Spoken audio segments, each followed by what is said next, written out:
What if? What if you had a friend who died without knowing Jesus as their personal savior? What if he or she went to hell? What if one day you received a letter in the mail from beyond? A letter from hell. A letter from your friend in the flames of eternal torment. The following is a dramatic presentation. It was written by a fictitious high school student named Josh to a friend named Zach. Although Zach had every opportunity to tell Josh about Jesus, he didn't. They were best friends. They played soccer together, they went to classes together, they partied together, they shared their lives with each other. But there was one thing Zach held back from Josh: his personal relationship with Jesus Christ. The rest of the story is simple and sad. A few too many beers, a tragic drive home, a crash, a death, a funeral, a letter. Here is that letter in its entirety. A letter from hell.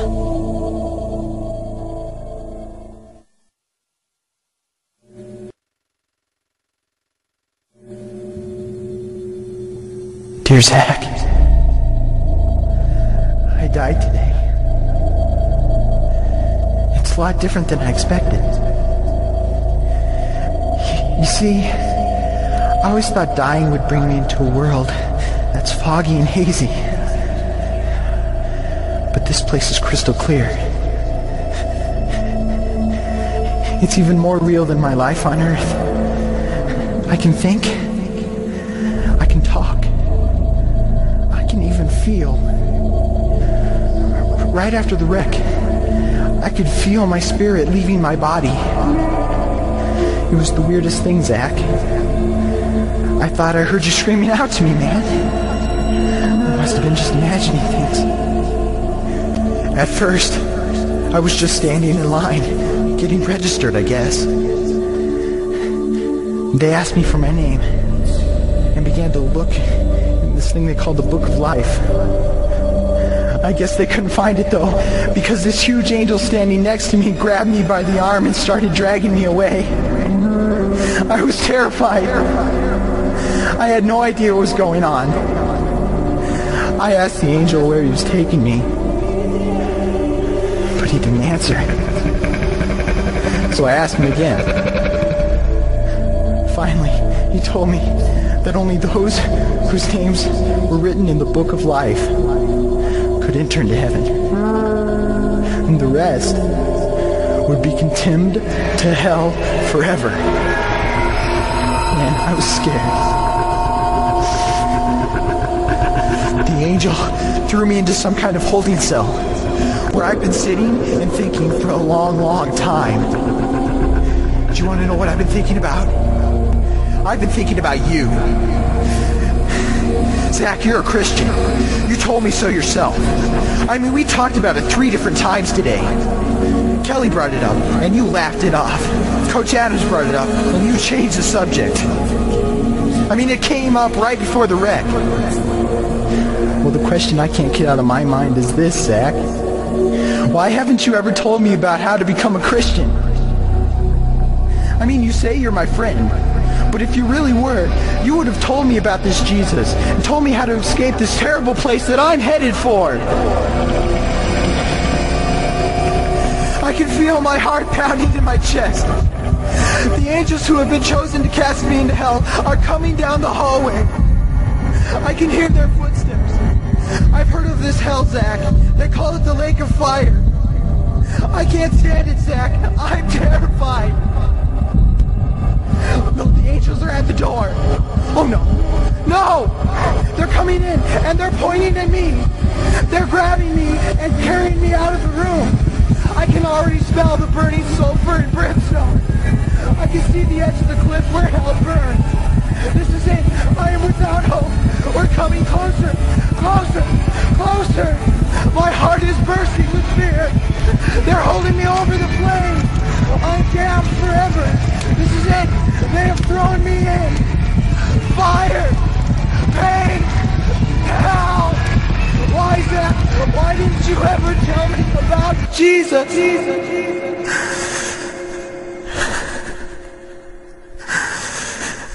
Signed, your friend, Josh. Your friend, Josh. P.S.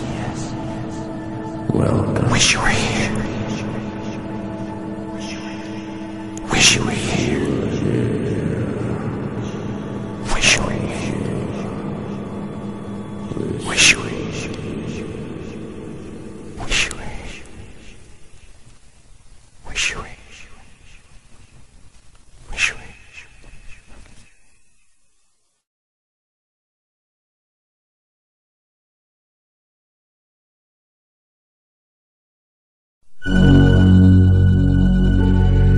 Don't bother me. Don't bother me with souls to save. I have my own agenda. There's school to do, sports to play, important stuff to attend to.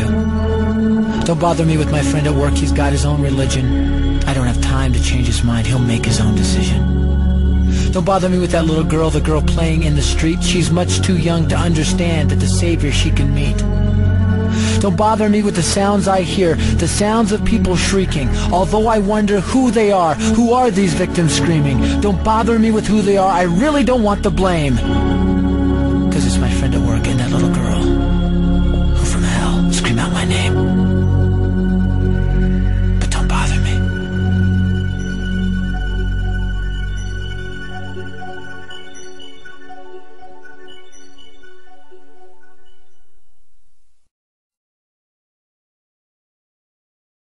Even in this life, the pain of fire is the greatest of all pains. But the difference between our fire and that of hell is such that, according to St. Vincent Ferrer, our fire is cold. Our fire is created for our use, but the fire of hell is created by God expressly to torment. So that unhappy wretch will be surrounded by fire like wood in a furnace. He will find an abyss of fire below, an abyss above, an abyss on every side. If he touches, sees, breathes, he breathes only fire. He will be in fire like a fish in water.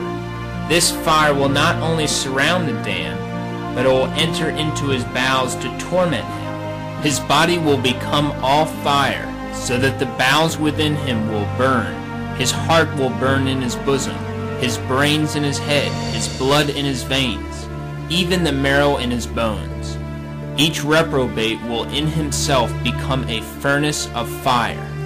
Some cannot bear to walk on a road burnt up by the sun, nor can they endure a spark that flies from a candle.